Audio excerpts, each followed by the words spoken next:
ये आजकल की लड़कियां ये चलाएंगी मेरा ससुराल। 2 दिन की आई हुई मुझे कह रही है मम्मी जी प्रेम के लिए वर्किंग लड़की लानी चाहिए। वर्किंग रुक रुक हंसने दे मुझे। समझ गई ना, ये सब शुरू करके वो क्या करना चाहती है। पूजा पहले अपनी देवरानी को काम पर भेजेगी, फिर खुद नौकरी पकड़ेगी। अरे तू मुझे क्या बता रही है, 50 साल से ससुराल संभाल रही हूँ मैं। मेरी सास को ना लोग हिटलर कहते थे, लेडी हिटलर। ये तितलियां क्या ही लड़कियां मुझे झुका देंगी। अरे पूजा, आंटी जी आई हुई है, दिखाई नहीं दे रहा है क्या तुझे? चाय नाश्ता लगा इनके लिए। पूजा बहू। सुषमा 1 नहीं 2 नहीं 4 बार आवाज लगाती है, पर सामने से पूजा की आवाज नहीं आती। कल तक तेरी बहू तेरी बोली पर तेरे सामने आकर खड़ी हो जाती थी, और आज देख ले कहाँ गई सारी जी हजूरी। देवरानी आई नहीं कि मैडम को पंख लग गए, मिल गया सपोर्ट। अब उसके साथ मिलकर तुझे झुकवाएगी ये। अरे तू पहचानती नहीं मुझे उषा, ऐसी 36 बहुओं को मैं ठीक कर दूं। जरूरत पड़ी तो प्रेम के साथ साथ करण के लिए दूसरी लड़की भी देख लूंगी। मुझे ठीक करेंगे ये कल की आई लड़की। 50 साल का ससुराल है मेरा, कोई 50 दिन का नहीं। अपनी बहू की कान मरोड़ने सुषमा रसोई में जाती है, पर आज पहली बार पूजा रसोई में नहीं थी। अगर ये नौकरी चाकरी ढूंढने निकली होगी तो आज इस लड़की के लिए इस घर के दरवाजे बंद कर दूंगी मैं। अरे सुषमा जी, आप तो हर वक्त घोड़े पर ही सवार रहती हैं। आज अपने कमरे से बाहर ही कहाँ आई है बहू? मुझे तो लगता है उसकी तबीयत ठीक नहीं है। अच्छा, ऐसी कौन सी बीमारी होगी, मैं भी जाकर देखूं जरा। रात रात भर हंसी ठिठोलियों की आवाजें आती रहती है कमरे से। अब देर से सोएगी तो वक्त पर नींद खुलेगी कैसे महारानी की? हटिए जरा, आज जाकर इसकी नींद हमेशा के लिए खोल देती हूँ। सुषमा पूजा के कमरे के बाहर खड़ी हो जाती है और दया की तरह दरवाजे पर लात मारती है। कमरे के दोनों दरवाजे इतनी जोर से आवाज करते हैं कि पूजा घबरा जाती है। क्या वो मम्मी सब ठीक तो है? अपने से लात मार मार कर दरवाजा क्यों खुला? इतनी जोर की आवाज आई, मुझे लगा मोहल्ले का कोई मकान ढह गया। ढह तो तेरा स्वाभिमान रहा है बेटा, जो तुझे दिख नहीं रहा है। क्यों मैडम, आपने तो अपने काम के लिए एक नौकर भी लगा रखा है। अरे मैं कहाँ कुछ कर रहा हूँ मम्मी। बीवी आराम से बिस्तर पर लेटी हुई है, पति हाथ में पानी का गिलास लिए नौकरों की तरह खड़ा हुआ है कि मालकिन नींद से जागिए और अपने फूलों जैसे कोमल पैरों को इस कठोर धरती पर रखने का कष्ट कीजिए। मम्मी आप बात गलत लेकर जा रही हैं। वो क्या ना, कल रात से ही पूजा को बुखार है, तो मैं बस उसे दवाई दे रहा था। दवाई ली है मैंने मम्मी जी, बस 5 मिनट में नहाकर रसोई में आ जाती हूँ। पूजा फौरन नहाती है और रसोई में जाकर नाश्ता बनाना शुरू कर देती है। इस ससुराल में सर दर्द देने के लिए अगर सुषमा जैसी सास थी तो मन को तसल्ली देने पूजा के पास एक सहेली भी थी। सामने की खिड़की से पूजा को रसोई में देखकर प्रिया कहती है, कहाँ थी तू सुबह से? सुबह रसोई में नहीं आई तो मुझे लगा कहीं तो अपनी सास के 50 साल की ससुराल की एक्सपीरियंस के नीचे आकर दब तो नहीं गई। वही समझ प्रिया, 2 मिनट भी हंस बोल नहीं सकता आदमी इस घर में, और ऐसे घर में मम्मी जी अब दूसरी लड़की को मुर्गा बनाकर लाना चाहती है। मैं नहीं चाहती बेचारी किसी लड़की की लाइफ बर्बाद हो। 2-2 रुपए के लिए तरसना पड़ता है मुझे यहाँ। अरे तो वर्किंग लड़की ले आना। वही तो चाहती हूँ मैं कि कम से कम वो बाहर जाए, जॉब करे, खुद सेल्फ डिपेंडेंट रहे। बाकी खाने का क्या है वो तो मैं संभाल ही लूंगी, पर मम्मी जी ना ये भी नहीं होने देंगी। बहू खुद ही कमा कर खा लेगी तो सास को पूछेगा कौन? नाश्ता तैयार करके पूजा बाहर टेबल पर लगाती है। अभी तबीयत कैसी है बहू? अगर तबीयत ज्यादा खराब लगे तो जाकर आराम कर लेना। दोपहर का खाना मैं राम भोजनालय से ले आऊंगा। हाँ भाभी, इनफैक्ट आपको ब्रेकफास्ट बनाने की भी जरूरत नहीं थी, मैं ब्रेड बटर तैयार कर देता। बाप रे बाप, इस घर में तो सब नौकर बनने को तैयार बैठे। इससे अच्छा ससुराल कहाँ मिल पाता तुझे बहू। अब तो बस प्रेम के लिए लड़की फाइनल करनी है। मैं क्या सोच रही थी प्रेम के पापा की 10 लड़कियों को देखने में वक्त जाएगा, उससे अच्छा वो प्राची का बायोडेटा नहीं आया था क्या हमारे पास? वो जो 12वीं तक पढ़ी है मम्मी जी। हाँ, मैं सोच रही हूँ उसे ही जाकर अपने प्रेम के लिए फाइनल कर दो। पर प्रेम ने उस लड़की को देखा भी नहीं है मम्मी। हाँ तो क्या हो गया, तेरे पापा ने तो मुझे मेरी मांग भरते वक्त देखा था। नहीं चली क्या शादी? 50 साल हो गए ससुराल में मुझे। शादी के बाद वक्त ही वक्त रहता है एक दूसरे को जानने परखने का। जो लड़का लड़की शादी के पहले ही एक दूसरे को जान लेते हैं ना, उनके पास शादी के बाद बात करने के लिए कुछ रह ही नहीं जाता। और जहां तक रही उसके कम पढ़े लिखे होने की बात, तो शादी के बाद हम उसे कोर्ट में केस लड़ने तो भेजने वाले नहीं। पूजा भी ग्रेजुएट है, क्या काम आया ग्रेजुएशन? आखिर तो रसोई संभालनी पड़ी ना इसे। कम पढ़ी लिखी रहेगी तो ज्यादा दुनियादारी में दिमाग लगेगा नहीं। अपना शासन बनाए रखने के लिए सुषमा प्राची के परिवार वालों को फोन कर इस रिश्ते के लिए हाँ कर देती है। और सिर्फ हाँ नहीं करती, 5 दिन के अंदर अंदर ही शादी की तारीख भी निकलवा लेती है। यहाँ प्रेम और प्राची के फेरे हो रहे थे, वहाँ कमरे में लेटी हुई पूजा का दिल रो रहा था। मम्मी जी जानती है कि मेरी तबीयत खराब है और ऐसे में मैं शादी को रोकने के लिए कुछ ज्यादा कर नहीं पाऊंगी, इसलिए उन्होंने तुरंत शादी पक्की कर दी। मुझे माफ करना भगवान, एक लड़की के साथ गलत होता देखकर भी मैं इस शादी को रोक नहीं पाई। प्राची और प्रेम की शादी संपन्न हो जाती है और बहू बनकर प्राची सुषमा के घर आ जाती है। पूजा जैसे ही आरती की थाली लेकर नए जोड़े की आरती करने जाती है, सुषमा उसे रोक देती है। तुम्हारी तबीयत खराब है ना पूजा? तुम शायद भूल गई हो, मैंने तुम्हें कुछ दिन प्राची से दूर रहने को कहा था, पर क्यों आई तुम कमरे से बाहर? हैं? जाओ आराम करो। हाँ बेटा जाओ। इस घर में तुम्हारा गृह प्रवेश हो उसके पहले मैं तुम्हें कुछ हिदायतें देना चाहती हूँ प्राची बहू।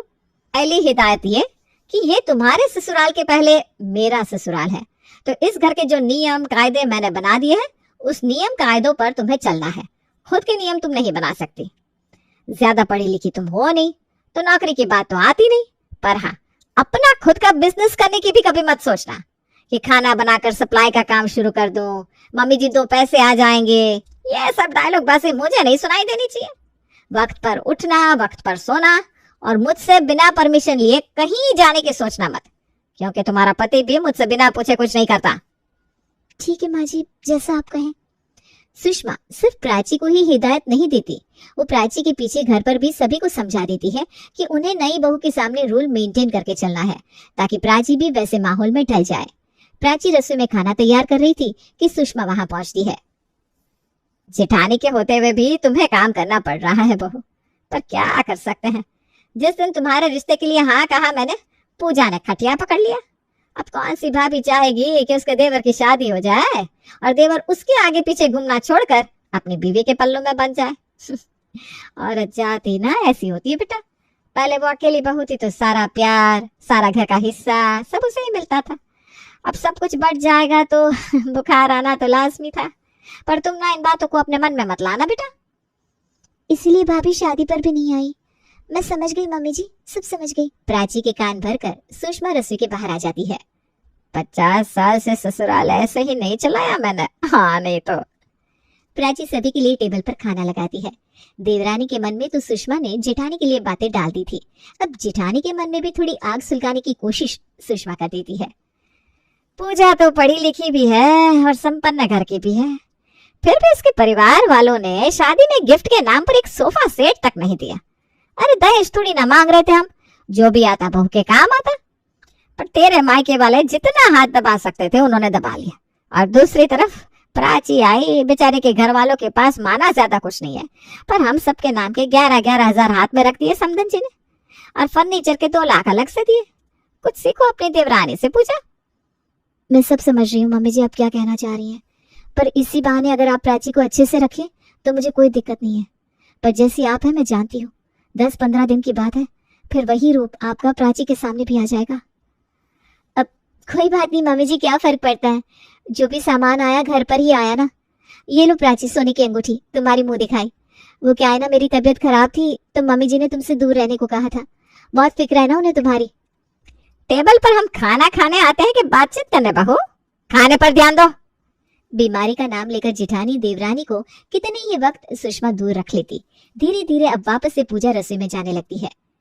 इतनी ठंड में बर्तन बार बार क्यों धोती हो तुम प्राची? जाकर बाहर बैठो। नहीं बाहर मत बैठना, वरना सब कहेंगे नई बहू आती ही बैठ गई। फ्रिज के पीछे एक चेयर छुपा कर रखा है मैंने, निकालो और उस पर बैठ जाओ। आटा लगने के बाद मैं 2 मिनट में बर्तन धो दूंगी। इस चेयर के बारे में मम्मी जी को पता है? बिल्कुल नहीं प्राची, उन्हें तो पसंद ही नहीं है कि बहू 2 मिनट कमर सीधी कर ले। जिंदगी में पहली बार ये 15 दिन की छुट्टी रसोई से मिली है मुझे। वैसे तुमने आगे पढ़ाई क्यों नहीं करी? क्यों करनी थी शादी तुम्हें? आपने शादी क्यों की भाभी? आंखों के सामने सपने सजाए गए थे मेरे कि शादी के बाद आराम से नौकरी करना, चाकरी करना, घर पर 10 नौकर है।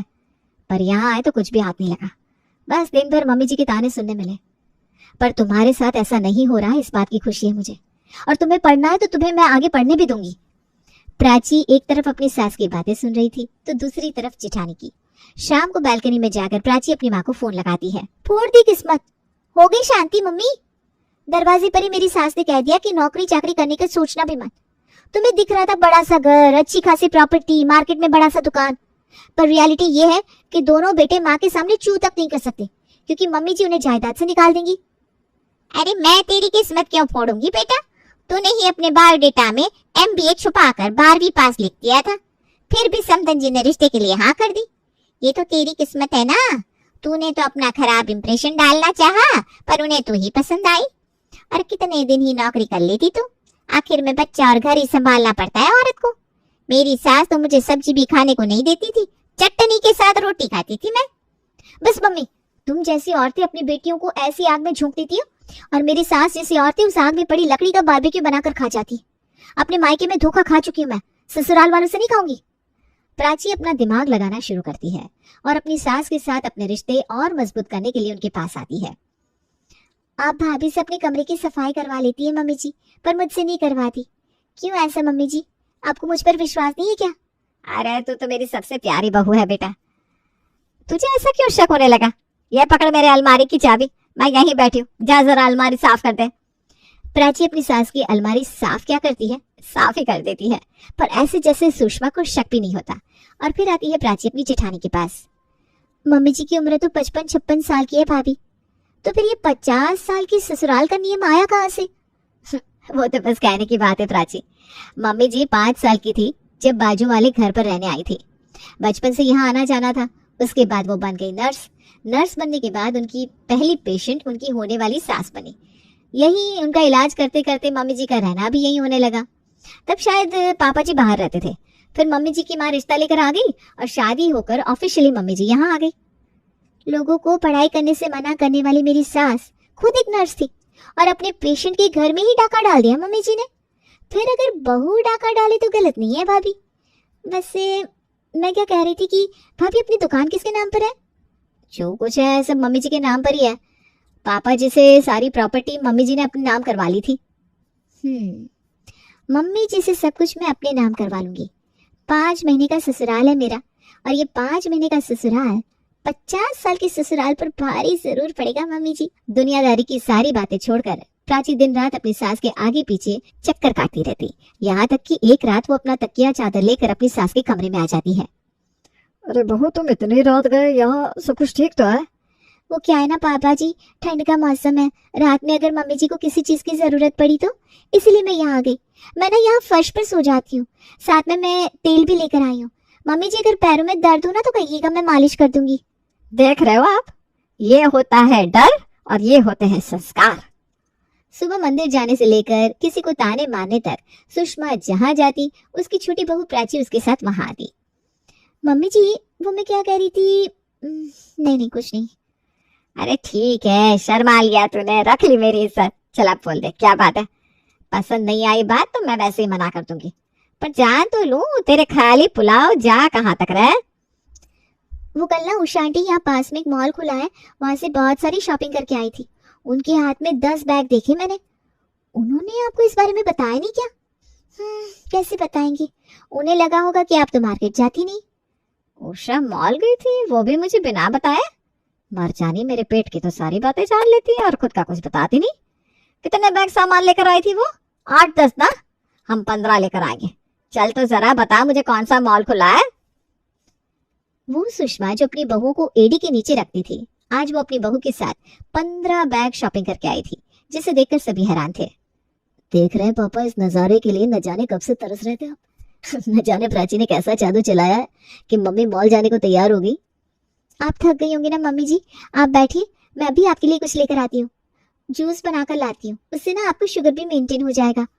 अपनी सास को अच्छी तरह खिलाने पिलाने के बाद प्राची लगाती है हॉल के बीचों बीच एक चेयर और सभी के सामने पैर पर पैर चढ़ाकर उस चेयर पर बैठ जाती है। ये क्या बदतमीजी है प्राची? पैर नीचे करो, वरना कान के नीचे ऐसा मारूंगी कि सीधा अपने मायके जाकर गिरोगी। मेरी ही गलती हो गई, गरीब घर की लड़की लाकर सर पर बिठा लिया। जरा सी टेढ़ी हुई नहीं मैं कि आपकी मुंह से असलियत बाहर आने लग गई मम्मी जी। मैं जो बोलने वाली थी उसके लिए अफसोस था मेरे मन में, पर अब वो अफसोस खत्म हो गया है। मार्केटिंग की पढ़ाई की है मैंने, किसी को एक पत्थर भी बेच सकती हूँ, और वो भी जिस कीमत पर चाहूँ उस कीमत में। तो आपके साथ खेलना कौन सी बड़ी बात थी? आपको क्या लगा जिस तरह पूजा भाभी को नौकरों की तरह काम पर लगाए रखा, आप मुझे भी नौकर बना लेंगी। जब दरवाजे पर आपने भाभी को मेरी आरती उतारने से रोक दिया था, उसी वक्त मैं समझ गई थी कि आप क्या करना चाह रही हैं। चुप हो जा प्राची, तू जानती नहीं मम्मी जी का गुस्सा। गरम गरम चिमटा लाकर हाथ में चिपका देंगे, यही ना? सब पता है मुझे, प्रिया भाभी ने सब बताया है। अब जब बेटे और पति गुलामी करेंगे तो औरत तो सर पर नाचेगी। और गुलामी का कारण क्या था? जायदाद, जो कि अब आपके नाम पर नहीं रहेगी सुषमा जी। सुनिए जी, बहुत जबान निकल रही है इसकी। जाकर बेलन लेकर आइए रसोई से, अभी इसकी गर्मी उतारती हूँ। चलो, मुझ में गर्मी तो है जो उतारी जा सकती है। आपका तो चूल्हा कब का बुझ चुका है। कब से यमराज दरवाजे पर खड़ा है आपको ले जाने के लिए, पर आप है कि भूत की तरह अपने शरीर से चिपकी हुई है। छोड़ दीजिए अपने शरीर को। जिस लड़की को 12वीं पास समझकर घर लेकर आई थी आप, आज वही इस घर की मालकिन है। घर के साथ साथ दुकान भी मैंने अपने नाम करवा ली है। क्या प्राची, ये क्या किया तुमने? जो भी किया अच्छा ही किया।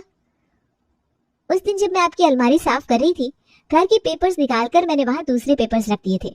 और जिस रात मैं आपके कमरे में सोई थी, तिजोरी से दुकान के पेपर्स भी मैंने निकाल लिए थे और गहने भी, पर आपको पता नहीं चला।